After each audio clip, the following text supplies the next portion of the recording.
Sometimes you don't want to understand your past. You want to remove it. Not all of it, but just the dirty part. The shame, the mistakes, the people who damaged your trust. The years when you feel you lived as someone you didn't want to become. And when all of that is still inside you, it can feel like real life will start only after you become clean, after you heal, after you stop being angry, after you stop feeling late or wrong.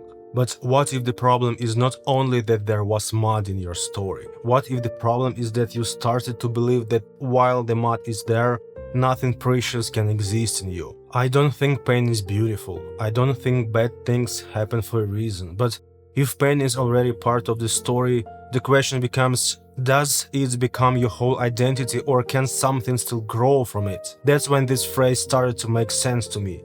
The jewel in the lotus. Om Mani Padme Hum. I'd heard this mantra many times. I always thought it sounded beautiful, so spiritual, but the image of the lotus is not clean at all. A lotus doesn't grow in a perfect place. It grows from mud, from dark water, from a swamp. Its roots are in the place we don't want to look at. And this matters because life almost never gives us that kind of clean start. It doesn't say first heal, then begin. First become confident, then speak. First stop being afraid, then go into the world. Everything happens at the same time. You live while you're still afraid. You work while you still have doubts. You build something while shame, envy, tiredness, anxiety and all questions still live inside you. I felt this a lot in Canada. From the outside, my life looked like movement. Delivery, film sets, office work, video editing, channels, old ideas, coming back to writing. I was always doing something and still asking myself who I want to be. On paper, you can call this growth. You can call it a journey, a new life, but from the inside, it didn't always feel like growth. Sometimes it just felt like another gray evening with an open laptop and this strange tiredness from myself. I looked at my life and didn't see a beautiful story. I saw attempts that didn't fully connect, old work, old identity, a dream I was afraid to say out loud. A project that gave me direction but not the full answer. The hardest part was not only that I felt lost. The hardest part was that I felt late. I could look at the same years and see work, survival, adaptation, movement. Or I could look at them and see proof that I wasted time. And that second version is very convincing when you're tired. It tells you that other people were building a real life while you were only trying to understand yours. And sometimes I asked myself, what if I'm not growing? What if I'm just struggling in the mud and calling it self-discovery? I think this is why people look for meaning in pain.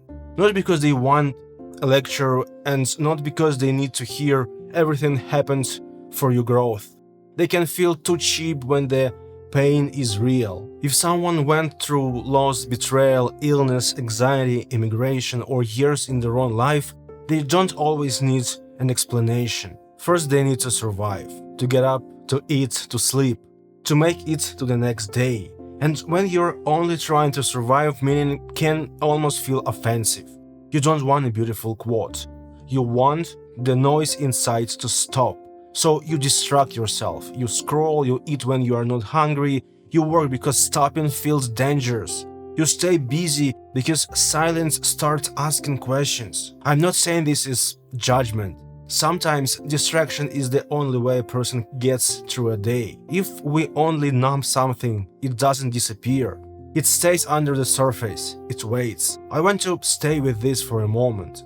Pain doesn't become useful just because we found a beautiful image for it. It doesn't make us better by itself, and it doesn't prove that some higher plan was behind it. Sometimes pain is just pain. Betrayal is betrayal. Some situations are unfair, some people really hurt us. And when people say no mud, no lotus too quickly, it can feel like they are trying to cover real pain with a beautiful phrase. This image of the lotus shouldn't ask you to be grateful for what's broke you. Meaning shouldn't be a way to deny pain. It shouldn't force us to pretend that the mud was good. For me, the lotus became powerful only when I stopped hearing it as the mud is good. No, the mud isn't good. It just doesn't have to become my whole identity. And that's where the jewel appears. The jewel in the lotus, for me, it's not a perfect clean version of a person, not someone who never gets angry, never feels fear, never feels envy, never doubts anything. That person doesn't feel real. The real jewel isn't made from perfection. It's made from lived experience, from what you learn while life is happening. You start to understand how your fear works. You see that anxiety isn't always about the future. Sometimes it comes from old pain. You see how shame can still control your voice years later. You see how easy it is to confuse approval with love, or approval with your own path. You can spend years trying to become the right kind of person and then suddenly feel this isn't me. This understanding doesn't cancel the pain. It doesn't make the past beautiful, but it can make the past not empty. The pearl isn't the wound itself. The pearl is the part of you that slowly learns to speak more honestly. Notice your own defenses and see when an old fear is trying to control your life today. And I think this distinction matters. Using pain as a material doesn't mean saying thank you to it. You can learn something after betrayal and still not call betrayal a gift. You can become more careful with yourself after difficult years and still not romanticize those years. Sometimes the value appears not because the pain was right, but because you refused to leave it as a meaningless hole inside you. And that's why the swamp image still works for me. Not because the swamp is romantic, but because in real life, under the surface, there really are lies, cruelty, envy, people who pulls us down, and parts of ourselves that aren't always beautiful either. There are all stories and things we don't want to touch. But if we only look down, we can forget the sun above the water. Maybe the most dangerous part of our mud is not that it happened. The most dangerous part begins when we use it as our name. I'm the person who was betrayed. I'm the person who is late. I'm the person who failed. At first, this only describes an experience, but slowly it can become an identity. Then the past starts playing inside you again and again. You remember old mistakes, you feel shame for words you said or didn't say. You think about years that feel wasted. You imagine who you could have been if you started sooner, feared less, and cared less about approval. And this can become a very private punishment. You punish yourself for not knowing sooner, for not living sooner, for not starting sooner, for not being the person you now wish you'd been. But punishment doesn't create a new past. It only makes the old story feel more true. Maybe forgiveness starts much smaller than we think.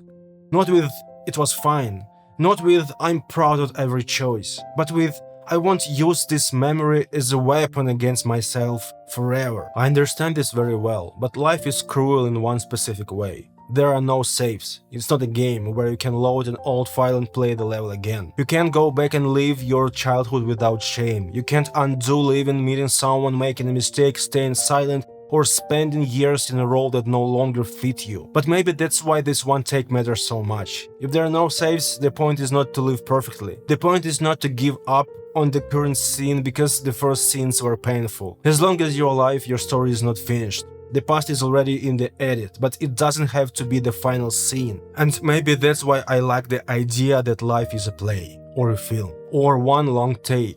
It doesn't make life easier, it makes it more serious. This moment matters not because it's clean or perfect.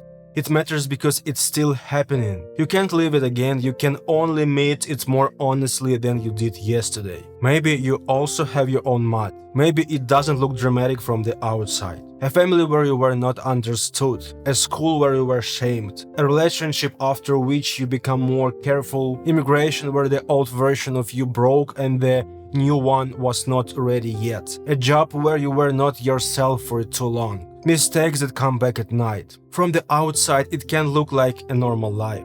Inside, it can become the story you keep using to explain why you are still not free. And maybe some part of you asks, if all of this happened, what now? Am I broken? Am I late? Am I only my past? If you know this feeling, write one honest answer in the comments below. What part of your past are you still trying not to become? I don't think there is a simple answer. One beautiful image can't fix everything. Sometimes we need help, therapy, sleep, food, safety, movement, silence, and time. Sometimes understanding your pain only means you can finally see the shape of the wound. It doesn't mean it has closed. But even if healing is slow, there is still a small choice.